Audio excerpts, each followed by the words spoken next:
Good morning dear students, कैसे हैं आप लोग। बच्चों, अभी हम लोग लेसन नंबर 14 कर रहे हैं, बिल्ली दूध नहीं पीती। मैंने पिछले क्लास में आप लोगों को पेज नंबर 41 एक्सप्लेन किया था। ठीक है, आज भी हम लोग इसी लेसन को आगे बढ़ाएंगे, लेकिन next page number. Okay children, so let's begin.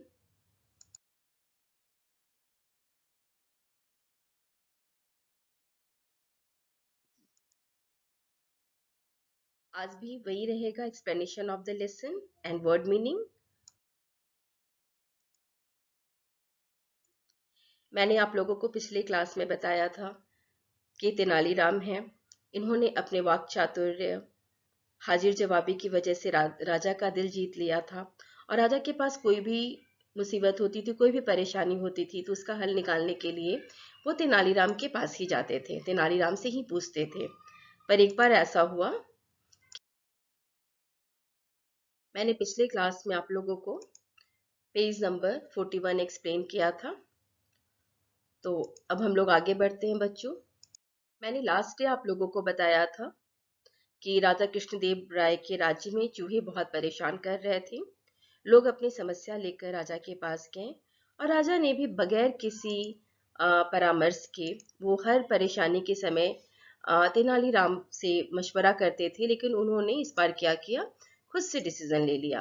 और उन्होंने डिसीजन लिया कि सभी के घर में एक एक बिल्ली दे दी जाए, और साथ ही साथ बिल्ली के लिए 1 लीटर दूध भी सभी के घर में पहुंचाया जाए। तेनालीराम को यह कुछ सही नहीं लगा।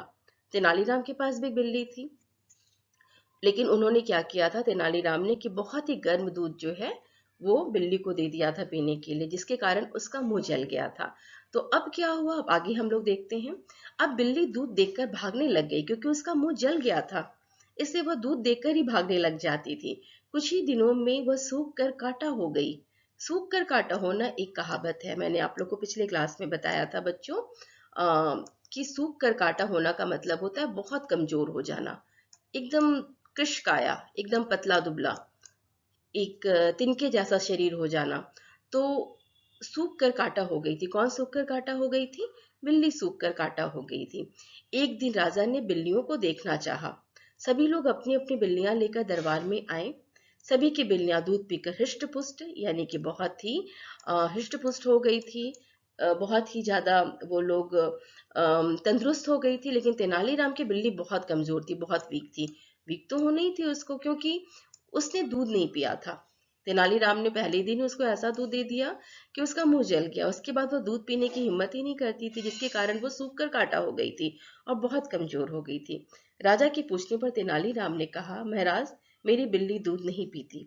उसने बहुत ही सादगी से कहा कि मेरी बिल्ली दूध नहीं पीती। महाराज को दाल में कुछ काला लगा, मतलब कुछ संदेह हुआ। दाल में काला लगना मतलब संदेह होना, कुछ डाउट होना। कुछ दाल में उन्हें काला लगा। किसे दाल में काला लगा? राधा कृष्णदेव राय को। ठीक है, कि तेनालीराम ऐसा क्यों कह रहे हैं। अब आगे देखते हैं बच्चों। फिर राजा कृष्णदेव राय ने क्या किया, उन्होंने बिल्ली के आगे दूध रखने को कहा। बिल्ली दूध देखकर भागने लगी। राजा ने बिल्ली को उठाकर देखा तो उन्हें समझते देर न लगी कि बिल्ली का मुंह जला हुआ था। बिल्ली का मुंह जला हुआ था क्योंकि तेनालीराम ने उसे बहुत ही गर्म दूध पिला दिया था। बच्चों, आपको याद है ना।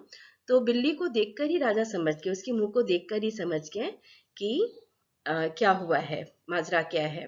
तेनालीराम ने कहा, महाराज, हमारे राज्य में लोगों को खाने के लिए खाना नहीं है, पीने के लिए पानी नहीं है।